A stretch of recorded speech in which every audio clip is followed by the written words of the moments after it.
Bir yosh bola uyda onasi bilan o'tirgan edi. Otasi esa ishdan har kungidan ertaroq qaytdi. Ularning oldiga kelib o'tirdi va gap boshladi. Onasi, ertaga mening tug'ilgan kunimni nishonlash uchun ishxonamdan 4-5 ta o'rtoqlarim keladigan bo'lib turibdi. Shuning uchun katta bozorlik qilib keldim.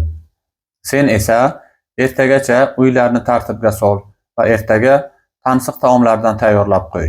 Bir bazmi jamshid qilaylik, dedi. Ayoli esa ko'p bo'ladi, dedi.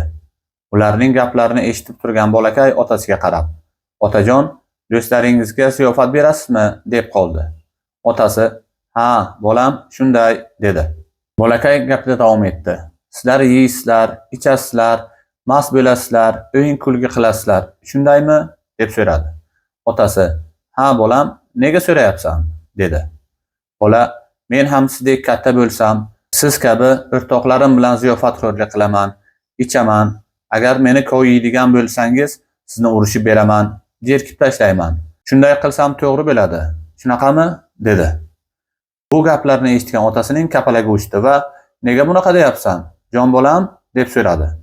Shunda bolakay, "Axir o'zingiz mast bo'lganda bobom sizni tartibga chaqirsalar, siz u kishini jerkib, urishib berasiz-ku", dedi. Bunaqa gapni kutmagan ota bir oz nima deyishini va nima qilishini bilmay qoldi. Saldan keyin o'ziga kelib, bozorlik qilib kelgan narsalari ichidan mast qiluvchi ichimliklarni olib sindirib tashladi va "Rahmat senga, o'g'lim, mening ko'zlarimni ochding. Bundan buyon hech ham ichmayman", dedi va uning qo'lidan olib otasining oldiga borib, uni kechirishini, bundan keyin ularning hurmatini doim joyiga qo'yishini aytdi.